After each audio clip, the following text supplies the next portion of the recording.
तो उत्तराखंड के कई जिलों में बारिश का अलर्ट जारी किया जा चुका है। उत्तरकाशी, रुद्रप्रयाग, चमोली में अलर्ट है। बागेश्वर, पिथौरागढ़ और टिहरी में भी अलर्ट है।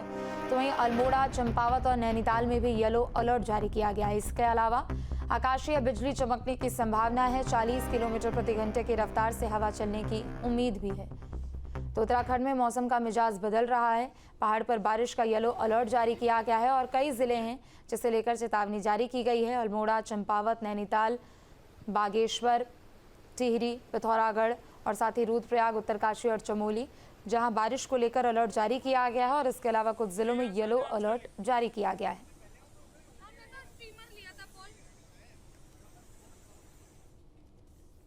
उत्तराखंड मौसम विभाग ने एक फोरकास्टिंग जारी की है कि अगले 2 दिनों में हल्की बूंदाबांदी तेज हवाओं के साथ होगी और इसके साथ ही तेज आंधियां भी चलेंगी। खास तौर पर पर्वतीय क्षेत्रों में यही बताया गया है इस फोरकास्टिंग जो जारी हुई है कि बूंदाबांदी हल्की होंगी। 40 से 50 किलोमीटर प्रति घंटा की रफ्तार से तेज़ हवाएं चलेंगी और बहुत तेज़ बारिश की किसी तरह की कोई संभावना नहीं है। फिलहाल कुल मिलाकर येलो अलर्ट हम कह सकते हैं कि जारी किया गया है। हल्की बूंदाबांदी, तेज़ हवाएं, अंधड़ और आकाशीय बिजली गिरने की संभावना बनी रहेगी। अपने सहयोगी कैमरामैन सोनी कुमार के साथ न्यूज स्टेट के लिए देहरादून से अजीत सिंह राठी। तो वहीं चारधाम यात्रा में श्रद्धालुओं का सैलाब उमड़ा है। 8 लाख से ज्यादा श्रद्धालु दर्शन पूजन कर चुके हैं। बाबा केदारनाथ धाम में सबसे ज्यादा श्रद्धालु पहुंच रहे हैं।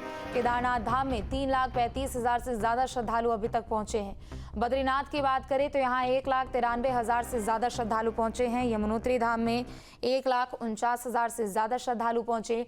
तो वहीं गंगोत्री में 1,57,000 से ज्यादा श्रद्धालुओं ने दर्शन पूजन किया है। तो 30 अप्रैल से चारधाम यात्रा की शुरुआत हुई और अभी महज 20 से 21 दिनों की अगर हम बात करें तो यहाँ पर लगभग 8 लाख से ज्यादा श्रद्धालु पहुंचकर चारों धाम के दर्शन पूजन कर चुके हैं और सबसे ज्यादा भक्त केदारनाथ पहुंच रहे हैं, जिसका आंकड़ा 3.5 लाख के आसपास पहुंच चुका है। बद्रीनाथ में भी तकरीबन 2 लाख के आसपास श्रद्धालु पहुंचे। यमुनोत्री और गंगोत्री की बात करें तो यहाँ भी मिलाकर लगभग 3 लाख श्रद्धालु पहुंच चुके हैं। देवभूमि उत्तराखंड के 4 धाम की यात्रा यमुनोत्री धाम से शुरू होती है। यमुनोत्री धाम पहुंचने के लिए सड़क मार्ग से श्रद्धालु पैदल चढ़ाई करते हैं या फिर घोड़े, पिट्ठू या फिर पालकी की मदद लेकर धाम तक पहुंचते हैं।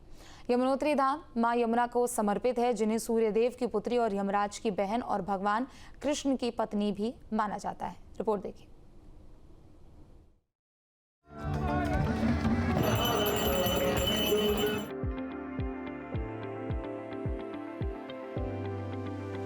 चार धाम यात्रा के पहले तीर्थ यमुनोत्री धाम की यात्रा हरिद्वार और ऋषिकेश से शुरू होती है।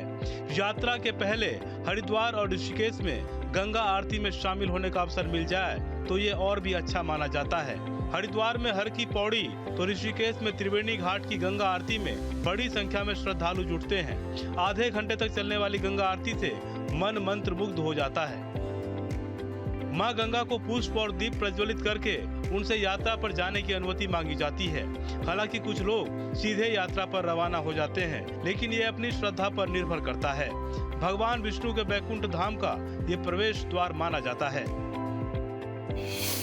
यमुनोत्री धाम उत्तराखंड के उत्तरकाशी जिले में है। 4 धामों में एक यमुनोत्री धाम है। यहीं से 4 धाम यात्रा की शुरुआत होती है। यमुनोत्री से यमुना नदी निकलती है। यहाँ देवी यमुना का निवास स्थल भी है। यहाँ देवी यमुना का एक भव्य मंदिर भी है। मंदिर के पास एक गर्म पानी का कुंड भी है। यमुनोत्री धाम एक प्रमुख हिंदू तीर्थ स्थल के तौर पर माना जाता है। यमुनोत्री धाम समुद्र तल से 3,235 मीटर की ऊंचाई पर है।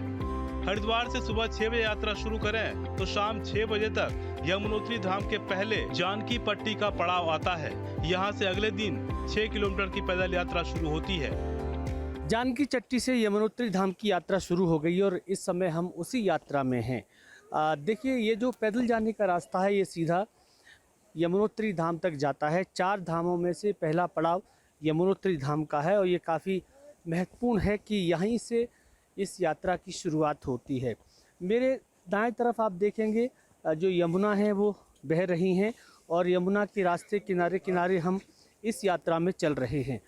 जिस तरह से ये मार्ग बनाया गया है उसमें थोड़ी सी कठिनाई लोगों के सामने ये है कि इसी मार्ग पर देखिए घोड़े, खच्चर, पालकी, डोली, कंडी जो भी है सब इसी मार्ग पे चलते हैं। लेकिन साथ ही साथ जितने भी यात्री या श्रद्धालु हैं उनके लिए देखिए मैं बता दूं यहाँ पे साफ सफाई का अभियान भी लगातार चल ही रहा है। आप लोग कितने बजे से शुरू कर देते हो सुबह? सर 5 बजे से। अच्छा। 5 बजे हम झाड़ू लगाने स्टार्ट, साफ सफाई करते हैं अपनी। और लगातार पूरी यात्रा के दौरान शाम तक? हाँ जी 5 बजे तक। राजधानी देहरादून से बड़ी खबर, पंचायत चुनाव का रास्ता अब साफ हो चुका है। पंचायती राज एक्ट में संशोधन को मंजूरी मिल चुकी है। एक्ट में संशोधन को राज्यपाल ने मंजूरी दे दी। 2 बच्चों के मामले में कट ऑफ डेट निर्धारित किया गया है। पंचायतों में ओबीसी आरक्षण का भी रास्ता साफ हो चुका है। तो राजधानी देहरादून से ये बड़ी खबर आपको बता दें, पंचायती चुनाव का रास्ता साफ हो चुका है। पंचायती राज एक्ट में संशोधन को मंजूरी मिल चुकी है। ये बड़ी खबर आपको बता दें, एक्ट में संशोधन करने को लेकर राज्यपाल की ओर से मंजूरी मिल चुकी है। राजभवन उत्तराखंड ने कल 2 बड़े फैसले लिए।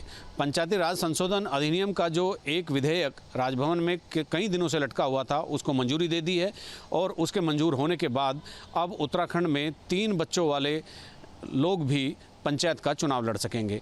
और इसमें अभी तक व्यवस्था ये थी कि जो जिनके 2 बच्चे हैं केवल वही त्रिस्तरीय पंचायत चुनाव लड़ सकते हैं, लेकिन सरकार ने इसमें संशोधन करते हुए 3 बच्चों वालों को भी त्रिस्तरीय पंचायत चुनाव लड़ने का मौका दिया है, अवसर दिया है। लेकिन इसकी कट ऑफ डेट 2019 होगी और 2019 से पहले तक अगर किसी को 3 बच्चे हैं, लेकिन 2019 के बाद अगर किसी को 3 संतान हैं तो वो पंचायत चुनाव नहीं लड़ पाएंगे। दूसरी तरफ चूंकि पंचायतों में इस समय प्रशासक तैनात हैं और ओबीसी का आरक्षण फाइनल नहीं होने की वजह से अभी तक भी प्रशासक बैठे हैं, चुनाव नहीं हो पाए हैं, तो सरकार ने वो अध्यादेश बना करके राजभवन भेजा था। ओबीसी के आरक्षण अध्यादेश को भी राज्यपाल ने मंजूरी दे दी है। अब कुल मिलाकर त्रिस्तरीय पंचायत चुनाव का रास्ता साफ हो गया है और कभी भी अधिसूचना जारी हो सकती है। पंचायतों में इस समय प्रशासक तैनात हैं और ओबीसी का आरक्षण फाइनल नहीं होने की वजह से अभी तक भी प्रशासक बैठे हैं, चुनाव नहीं हो पाए हैं, तो सरकार ने वो अध्यादेश बना करके राजभवन भेजा था। ओबीसी के आरक्षण अध्यादेश को भी राज्यपाल ने मंजूरी दे दी है। अब कुल मिलाकर त्रिस्तरीय पंचायत चुनाव का रास्ता साफ हो गया है और कभी भी अधिसूचना जारी हो सकती है। अपने सहयोगी कैमरामैन सोनी कुमार के साथ न्यूज स्टेट के लिए देहरादून से अजीत सिंह राठी। अल्मोड़ा से बड़ी खबर, तेज हवाओं के साथ बारिश हुई है। तेज बारिश से बिजली आपूर्ति ठप हो चुकी है। गर्मी से लोगों को राहत भी मिली है। तो अल्मोड़ा में बारिश का दौर शुरू हो चुका है। तेज हवाओं के साथ बारिश यहां पर हुई है, जिसके कारण बिजली आपूर्ति पूरे तरीके से ठप हो चुकी है। लोगों को गर्मी से जरूर राहत मिली है, लेकिन बिजली आपूर्ति के कारण भी लोगों की परेशानियां बढ़ चुकी है। तो उत्तराखंड के 9 जिले हैं जहां पर बारिश का अलर्ट जारी किया गया है। 3 जिलों के लिए येलो अलर्ट जारी किया गया है। अल्मोड़ा के लिए अलर्ट जारी किया गया है। अल्मोड़ा की बात करें तो तेज हवाओं के साथ यहाँ बारिश हुई और बारिश के कारण बिजली आपूर्ति ठप हो गई।